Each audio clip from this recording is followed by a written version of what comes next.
Hey guys, it's Tuesday, and this is actually, yes, pre-recorded, but it's actually a response to something somebody said to me over the weekend that kind of stumped me and made me think at first. I'm like, huh, yeah. And oh, cat sighting, midness in the back. See, you can't still see cats back there. Oh crap, yeah, I forgot to do this thing. Help support this channel, become a monthly patron, patreon.com/Leanna K. There is a PayPal address in the description box as well. But Patreon monthly support, well, they're super late this month, like annoyingly late, and I have to yell at them, but you know, it's still the best system I have for now.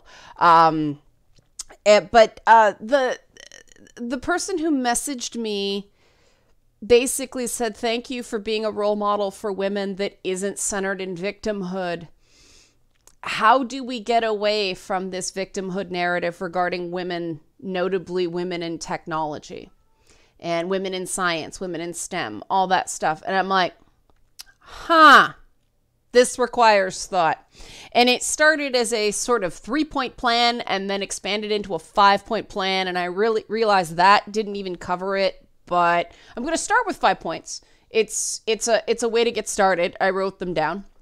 And the first point, a lot of people aren't going to like hearing this. But the first point is acknowledging that past trauma is real. The reason that a lot of people raise their girls to be afraid is because they were victimized and they haven't dealt with it.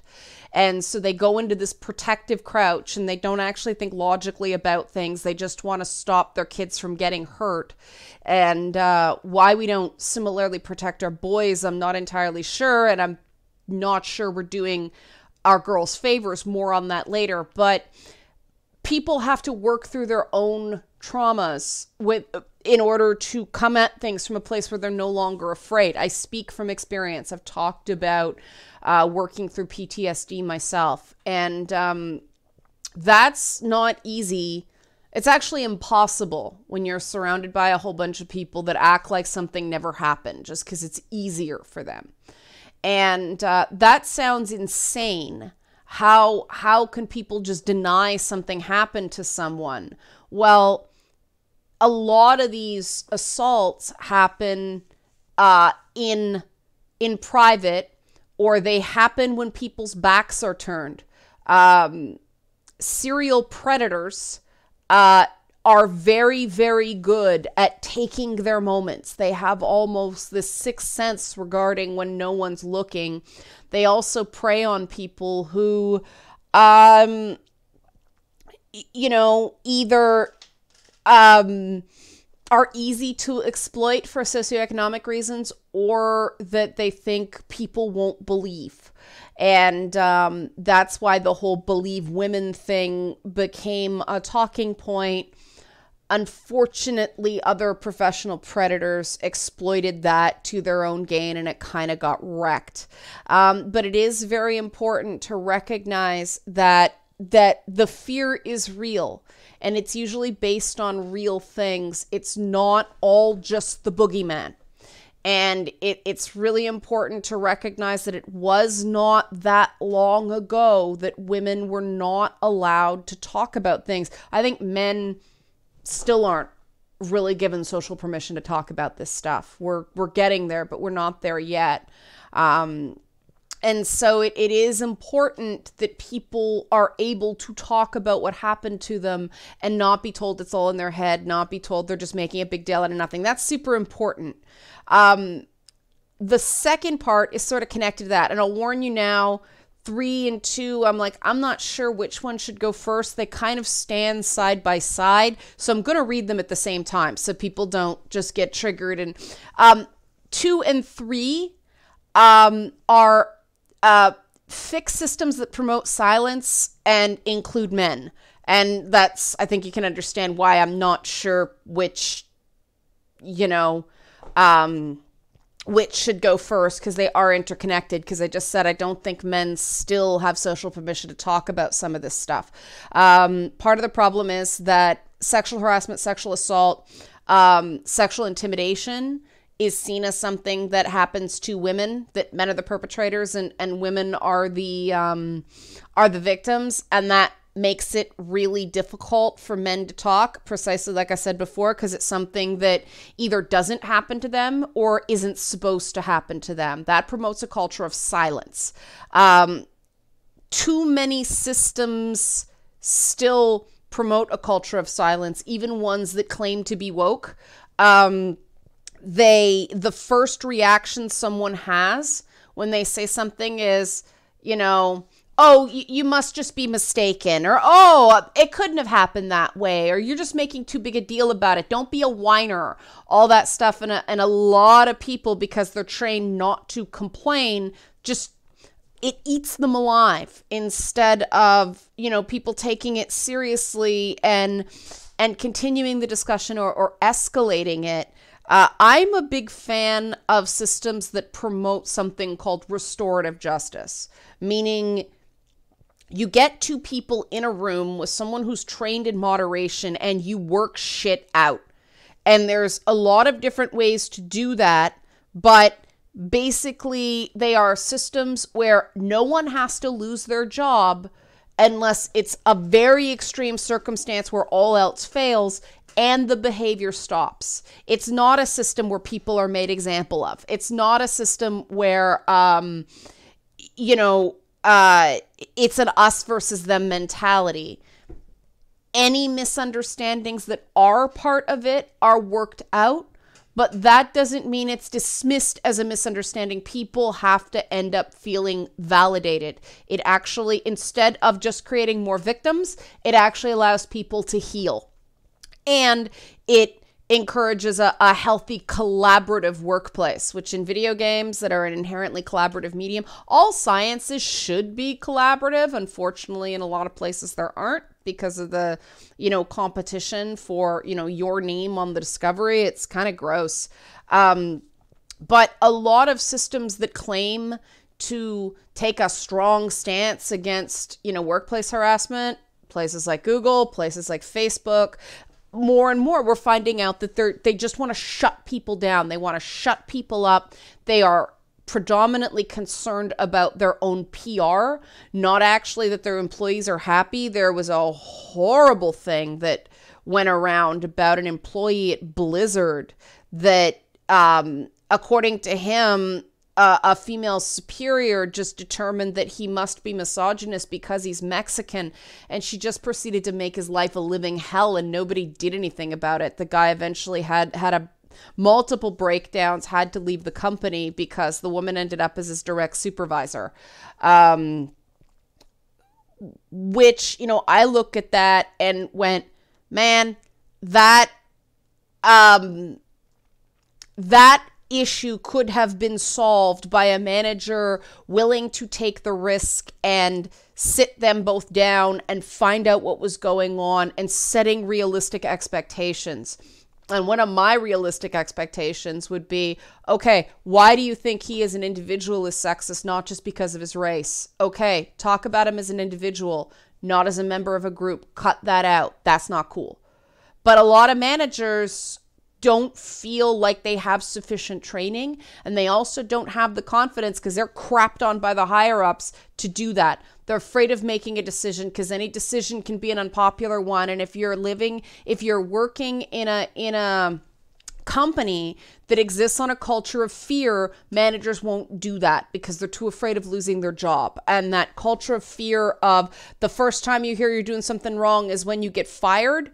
That is a dysfunctional workplace. That is no fault of any individual except the people at the top setting workplace policies. That is unhealthy for everybody. And I really think that our current harassment culture has a lot to do with that for so long, corporations could just hire and fire at will.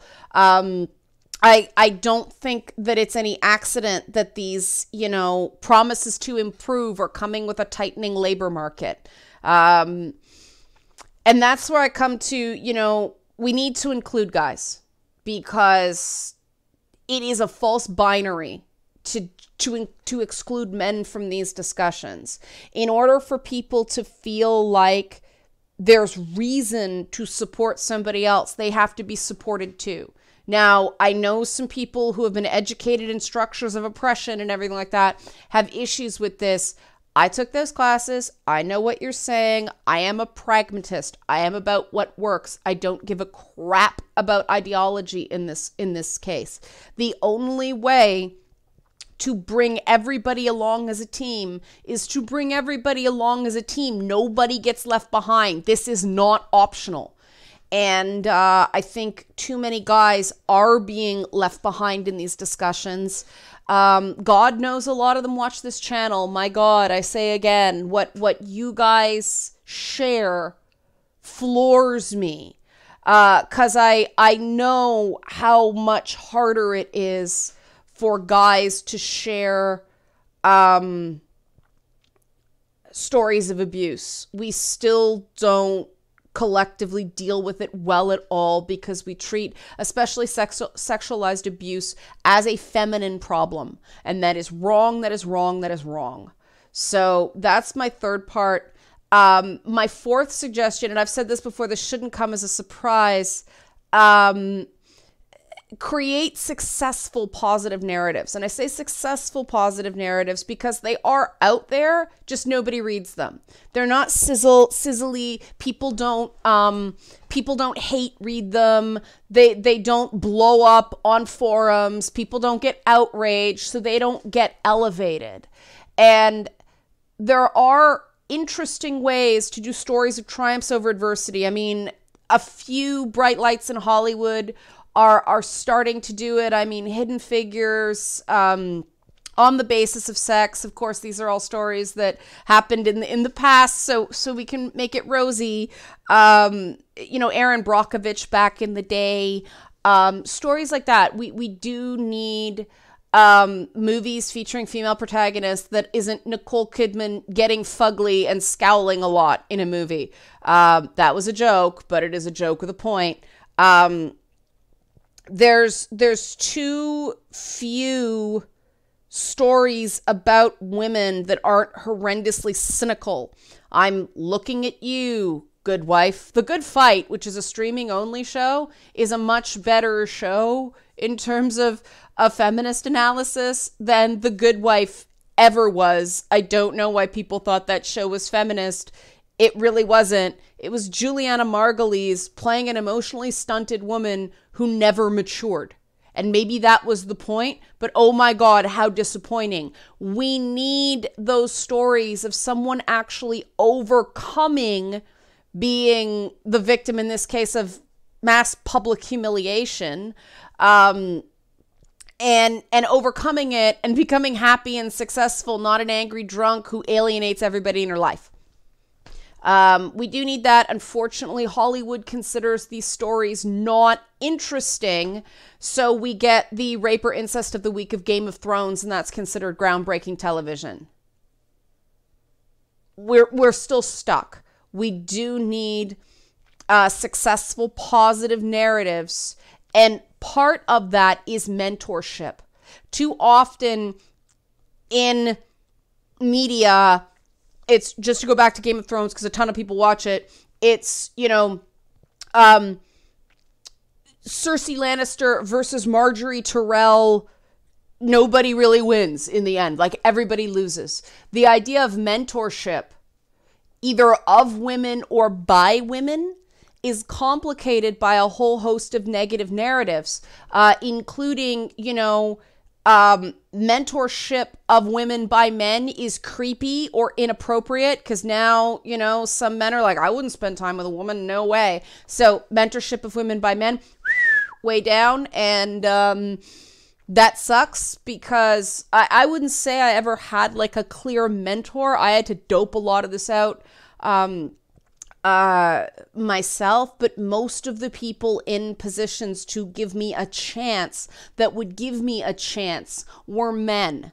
And if they are dissuaded from that because it's quote unquote creepy, that's a problem.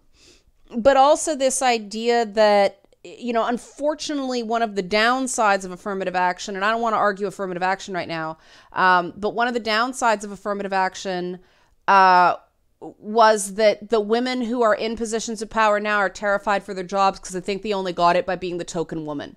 Now, this isn't true of all women across the board, but there are enough of them that most of us who have done any sort of professional stuff have encountered at least one, maybe 6 of them. And oh God, when you do, you are doomed.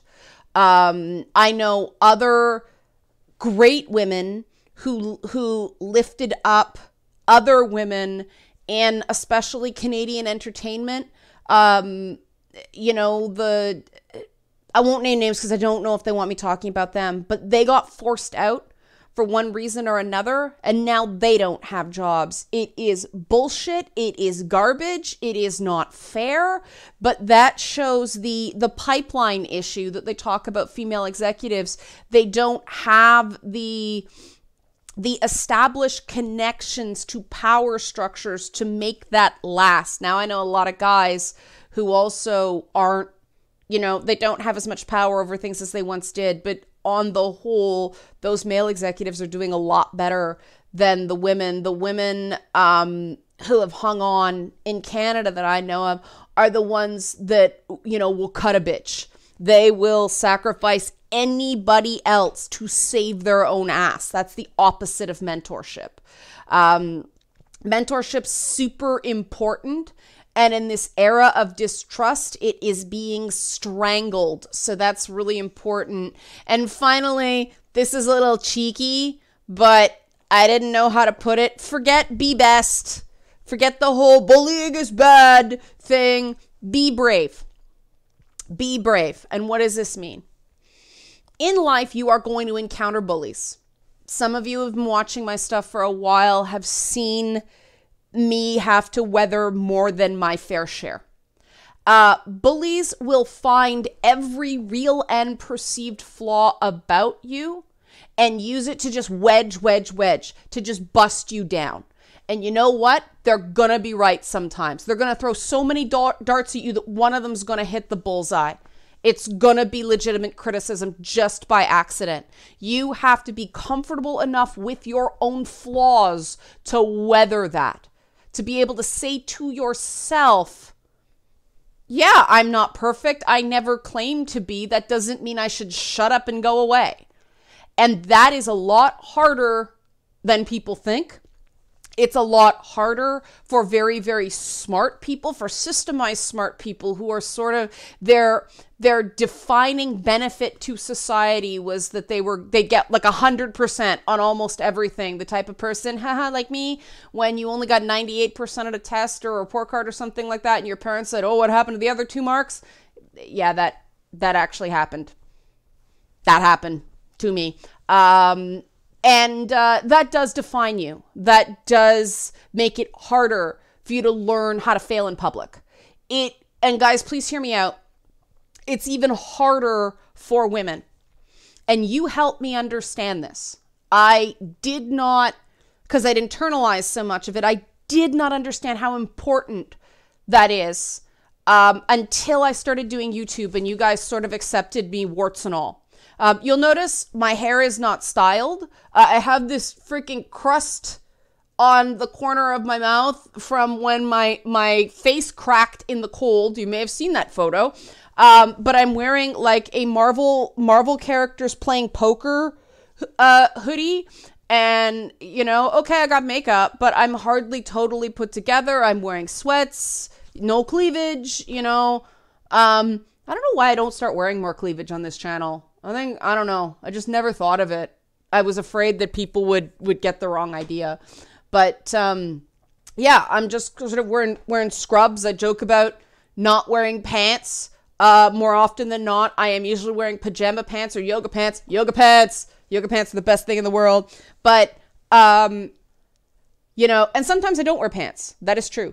But you guys don't care. And that is an experience that a lot of women in professional settings don't have. Bless you guys for this. This is part of the reason that I am so bullish on no, stop calling gamers sexist. You're not looking at this from a holistic perspective. Gamers have this ability to accept imperfections that few other communities in the world have. And I think it's in part because we know how difficult it is to get 100% on games. We all know, that 99%, and there's just that one achievement you can't get, and it just bedevils you, and you just can't, it drives you crazy. We know that, and we sort of exist in a culture of failing up. You play a game, you get your ass kicked, you get your ass kicked, you get your ass kicked slightly less. Okay, you beat that. And then lather, rinse, repeat, you get better and better and better. The way most female social interactions work is you are expected to be incredibly polished, including high-heeled shoes, which are really torture devices. And hey, I love the way I look, but I will not deny they freaking hurt. We are so heavily scrutinized based on our appearance, and I'm not saying guys aren't. I've talked about the fat shaming on YouTube in terms of YouTube and gaming and how I don't like it. And it's funny because I have an issue with fat shaming as somebody who used to get it all the time, who doesn't get it anymore, which is a weird place to be in for me. I have to chuck out my identity as a fat person and recognize that's not how the world sees me anymore. It's weird because if you've ever been overweight, you always feel like a fat person on the inside. It's weird. That's a topic for another day.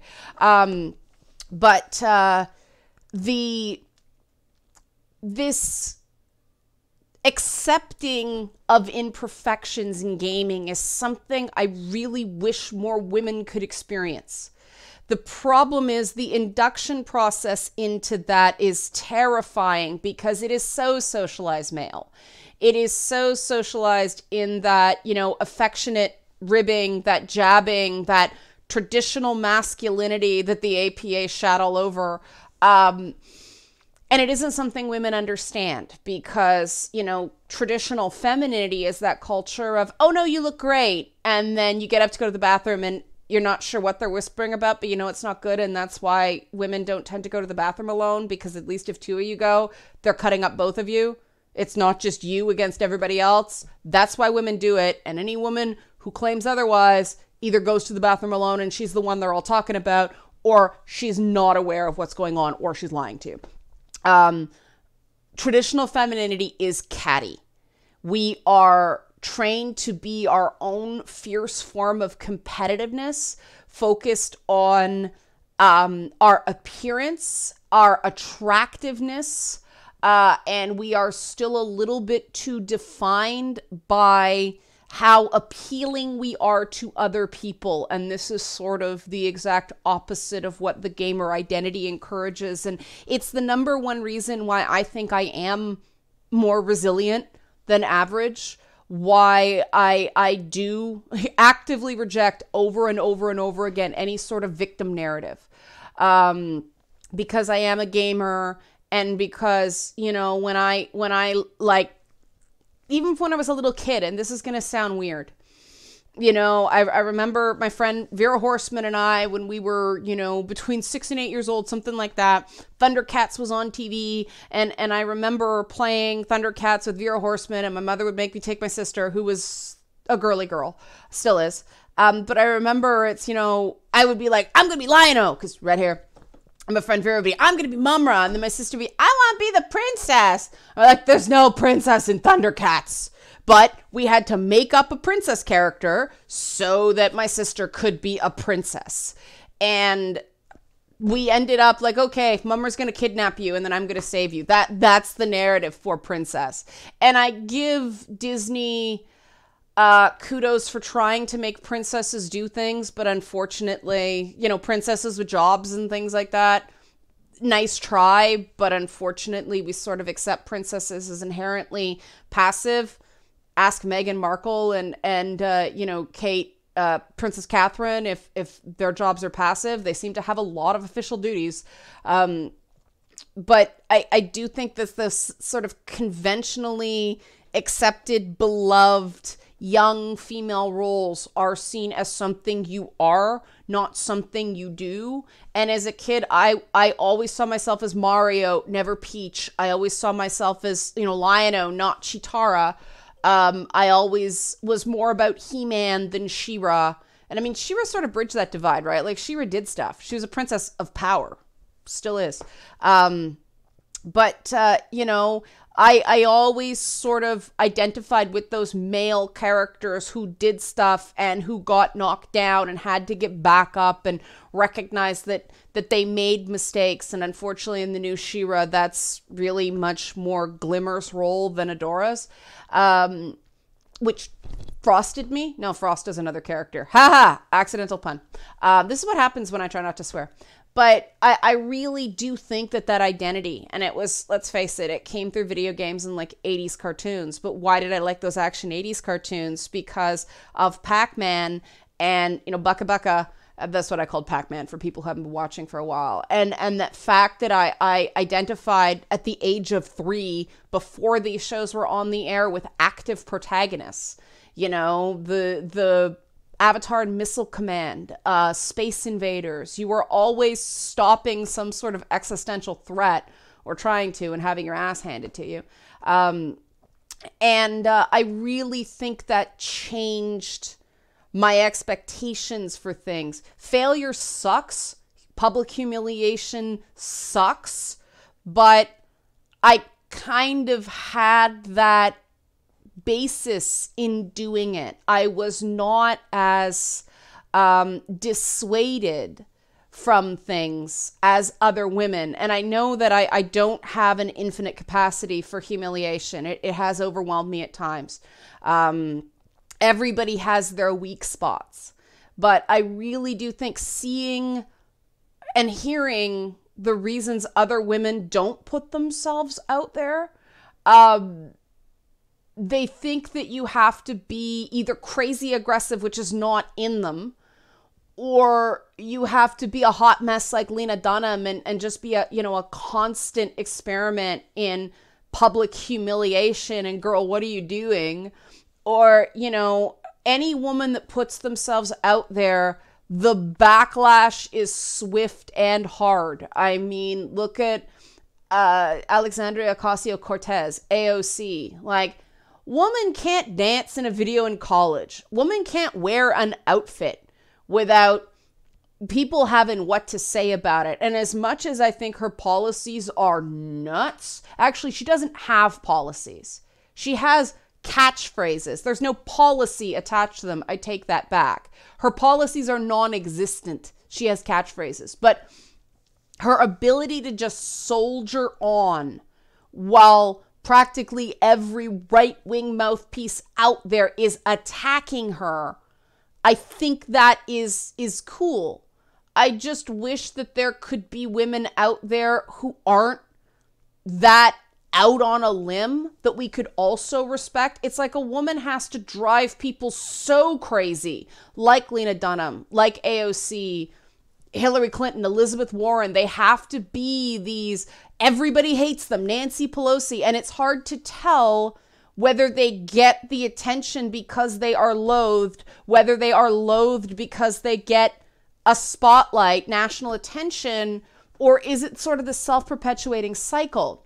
While we do have very polarizing men, men are allowed that happy medium in a better way because we are a lot better at handling men being imperfect in public, men failing in public. I mean, Steve Jobs was so smelly and unpleasant that he was considered unemployable, unhireable until Nolan Bushnell hired him for Atari, and then he went on to do Apple and, take credit for a lot of Steve Wozniak's ideas. I went there.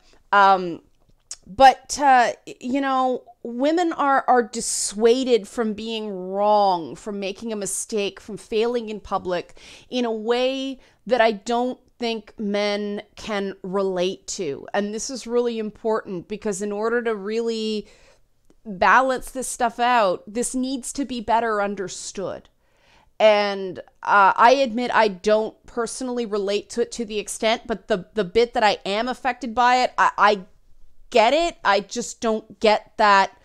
And it's not true. There have been certain circumstances where I have been intimidated into silence. I just don't get doing that for an entire life. I'd go bananas. I'd chew off my own arm if I didn't at least try. And parts that I'm uncomfortable with, I had to learn, no, you don't have to be perfect at everything. You don't need to be good at everything. This isn't like a beauty pageant where you have to look flawless. If you suck at something, get somebody who's good at that and build a team. That's another thing that women aren't really taught to do in a way that men are, unless you do sports. Which is masculinized in its own way. You certainly don't get it through dance. Oh, Lord. That is something that, because dance is so freaking catty because it's feminized. I played basketball, so that was awesome. But these are things that we really have to counteract. We lose girls in middle school when it comes to tech pursuits. We lose them just to peer pressure. This is crazy, but this is what the research says. The number one reason given by like 33% of girls is why they're not taking math, sciences, STEM things is there aren't other girls in the class. Their friends aren't taking it. And you may think, what? But again, because I'm an introvert, I'm not as subjected to those pressures. That didn't stop me from doing things. Part of it was I jumped around school so much. I was used to being the new kid. I was used to walking in and knowing no one. So maybe that's an exercise that has to be done with girls. But yeah, that's the number one reason. Lack of interest in subject matter comes second to that. And who knows how much the two are related. But yeah, we could get like 33% more girls continuing STEM. Because I mean, if girls are dropping science and math the first chance they get, it doesn't matter what college recruitment does and what hiring does and all that stuff. It's just we're losing them before we can engage them. And there's a whole bunch of systemic problems that come out of that. Lack of family supports, more pressure on girls to be social or to be dutiful to their families. It spirals all out of this, but and that's why, it goes back to mentorship, and that it goes back to not feminizing the issue. It goes back to systems. It all checks back through the checklist, but you're like, wow, that's a lot. That's complicated. How can we possibly fix this problem? Well, pick one that you think you can do something about and work on that. As long as you're doing something, we can move forward, and it's going to be incremental. It's going to be tough. I mean, one of the things about this moment is that there's so much bleeding into the media sphere, and people are actually being actively re-traumatized by a lot of these narratives, because they are unresolved right now. And we can't do anything about that, and we can all only control our little bit. Did I do the patron? I don't remember anymore. Help support this channel. Become a monthly patron. Patreon.com/LeannaK. You may feel overwhelmed right now. I feel overwhelmed right now by the enormity of this problem. You think, wow, we want more girls to take science. It's a complicated social problem. And because it's a social problem, money alone isn't going to solve it. We need those supports, and we need multiple supports. I think for everybody. Again, this isn't just about girls. This is about supporting everybody, not just young people, older people as well that are looking for career changes. This idea that we're supposed to come out of high school fully formed, knowing exactly what we want to do so we can pick the right college major and, move seamlessly into a job. That's not freaking life. Some of the most successful people in the world are successful because they failed and got back up. A lot of times because they had rich families, sometimes not. But yeah, these social narratives about women having to be apologies to Mary Poppins, practically perfect in every way, that's just not life. And unfortunately now it's like, if you're not perfect, you have to be crap, I forget the character's name. Juliana Margulies' character on The Good Wife, who was a hot freaking mess. Or Lena Dunham, who is a hot freaking sloppy, deceptive mess. There's gotta be a happy medium.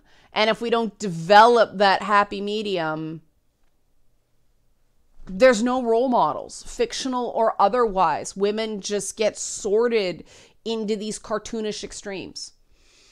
So it's not an easy answer. And, you know, if you want to just work on being inclusive, great. If you want to work on, you know, conflict moderation, that's great. Just pick something. 1 through 5, pick something. And work on that.